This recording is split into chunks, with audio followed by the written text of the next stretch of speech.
প্রথম টি-20 ম্যাচে স্বাগতিক যুক্তরাষ্ট্রের কাছে বাংলাদেশ 5 উইকেটে হেরেছে। প্রথমে ব্যাটিং করতে নেমে বাংলাদেশ নির্ধারিত 20 ওভারে 6 উইকেটে করেছে 153 রান এবং এই 153 রান স্বাগতিক যুক্তরাষ্ট্র 5 উইকেট হারিয়ে 3 বল বাকি থাকতেই তারা ম্যাচটি জিতে নিয়েছে। বাংলাদেশের পক্ষে সর্বোচ্চ রান করেছেন কে? সেই তাহিদ হৃদয়, তারপরে সেই মাহমুদুল্লাহ রিয়াদ এবং সৌম্য সরকার করেছেন 22 রান। এই তিনজন বাদে বলার মতো স্কোর আর কেউ তেমন করতে পারেননি। এই তিনজন বাদে আর যারা রান করেছেন তার মধ্যে আছে লিটন কুমার দাস, সে করেছেন 15 বলে 14 রান। আমাদের ক্যাপ্টেন নাজমুল হোসেন শান্ত, সে করেছেন 11 বলে 3 রান। তারপরে যে আছে বাংলাদেশের প্রাণ সাকিব আল হাসান, সে করেছেন 12 বলে 6 রান।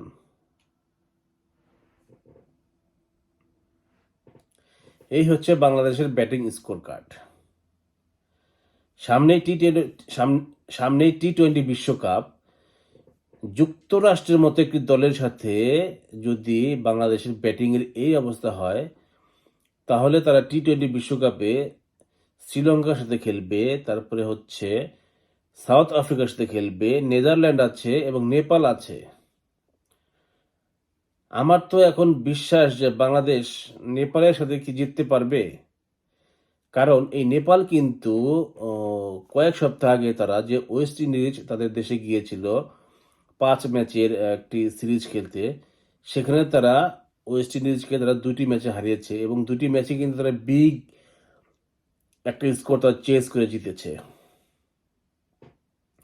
এবং নেপালে আমি দেখেছি বেশ কয়েকজন বিগ হিটার আছে, তারা খুব কম বল খেলে অনেক বেশি রান তারা করতে পারে। নেপালের এরকম বেশ কিছু ব্যাটসম্যান আছে, কিন্তু আমাদের বাংলাদেশে সেরকম কোনো ব্যাটসম্যান আসলে আমি দেখি না যে যারা খুব কম বল খেলে নিয়মিত তারা অনেক বেশি রান করবে। এরকম প্লেয়ার আসলে বাংলাদেশে বর্তমানে এই টি-20 দলে নাই। যারা আছে একটা ম্যাচ খেলবে, 10টা ম্যাচ তাদের আসলে খুঁজেই পাওয়া যাবে না।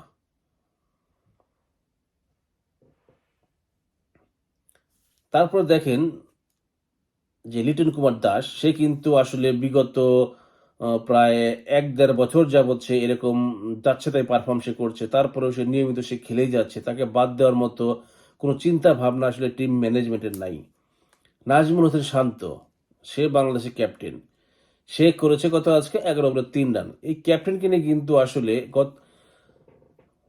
বাংলাদেশের বিভিন্ন আসলে সোশ্যাল মিডিয়ায়, তারপরে হচ্ছে বিভিন্ন সংবাদপত্রে, বিভিন্ন চ্যানেলে অনেক আলোচনা সমালোচনা হচ্ছে এই নাজমুল হোসেন শান্তকে কেন অধিনায়ক করা হয়েছে। একটা অধিনায়কের যদি এই অবস্থা হয়, তাহলে বাকি যে প্লেয়ার আছে তারা কি করবে? তারপরে হচ্ছে বাংলাদেশের প্রাণ সাকিব আল হাসান। আমি বলবো বাংলাদেশে যদি এখন কোনো আনফিট প্লেয়ার থাকে, সেটা হচ্ছে সাকিব আল হাসান। এই সাকিব আল হাসানের বর্তমানে কিন্তু আসলে আসলে ক্রিকেট খেলার মতো ফিট সে না। তাকে দেখে মনে হয় যে সে সম্পূর্ণ একজন আনফিট। আমার মনে হয় না সে এই সাকিব আল হাসান কখনো সে প্র্যাকটিস করে। সে প্র্যাকটিস ছাড়াই সে খেলতে নেমে গেছে, আমার কাছে এটা মনে হচ্ছে। সে কিন্তু দিন দিন আসলে তার যে বডি দেখলে আপনি বুঝতে পারবেন, সে দিন দিন কিন্তু অনেক বেশি মুটিয়ে যাচ্ছে, যেটা আসলে ক্রিকেটের জন্য মোটেও আসলে শুভকর না।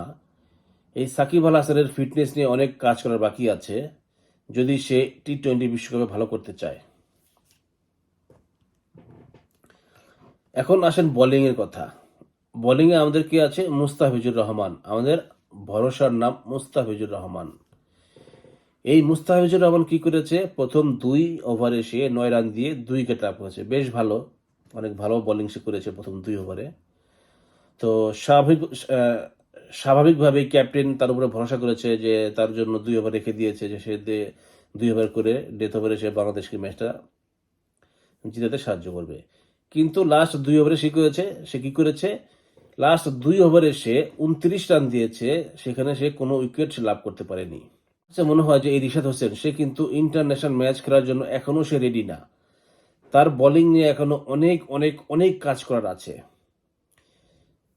সে যেরকম বোলিং করে থাকে, এরকম বোলিং যদি সে টি-20 বিশ্বকাপে করে থাকে এবং সে যদি নিয়মিত বাংলাদেশের যে একাদশ, সে একাদশের সুযোগ পায়, আমার মনে হয় যে তার বোলিং বাংলাদেশকে বেশ ভোগাবে। এবং মুস্তাফিজুর রহমান, এই মুস্তাফিজুর রহমানকে নিয়ে কিন্তু আমি বেশ কয়েকদিন আগে একটা ভিডিও করেছিলাম। সেখানে আমি বলেছিলাম, মুস্তাফিজুর রহমান যদি বাংলাদেশকে একটা ম্যাচ জিতায়, সে বাংলাদেশকে 10টা ম্যাচ হারাবে। এই মুস্তাফিজুর রহমান যদি টি-20 বিশ্বকাপের বেস্ট 11-এ থাকে, তো আমি অগ্রিম একটা কথা বলে দিচ্ছি, দেখবেন যে এই মুস্তাফিজুর রহমানের ইকোনমি কত থাকে। তার ইকোনমি থাকবে 10-এর বেশি এবং সে প্রত্যেকটা ম্যাচেই বাংলাদেশকে আসলে যথেষ্ট ভোগাবে এই মুস্তাফিজুর রহমান। আর রিশাদ হোসেন, সে এখনো যথেষ্ট বয়সে যথেষ্ট তরুণ, মাত্র নতুন আসছে। তার এখনো অনেক কিছু শেখার বাকি আছে।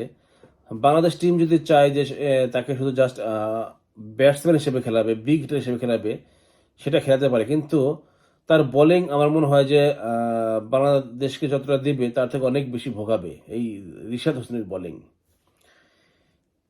এই লিটন কুমার দাস, নাজমুল হোসেন শান্ত,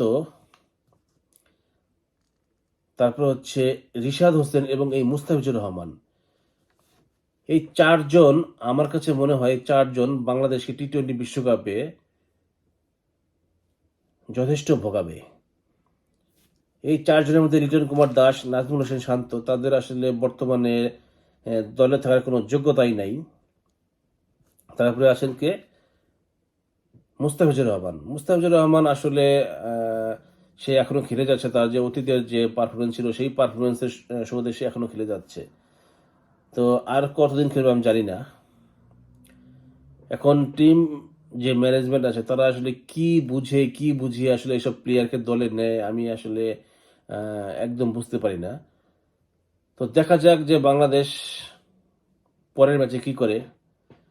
পরের ম্যাচে যদি তারা যুক্তরাষ্ট্রকে হারাতে পারে, তাহলে সেটা হবে, আমি মনে করবো যে বাংলাদেশের জন্য আসলে অনেক বড় পাওয়া। কারণ এই মুহূর্তে বাংলাদেশ যে পারফর্ম করছে, তারা যে যুক্তরাষ্ট্রকে হারাবে এই ভরসাও কিন্তু কেউ বাংলাদেশের উপর করতে পারছে না। সবাই ভালো থাকবেন। আসসালামু আলাইকুম।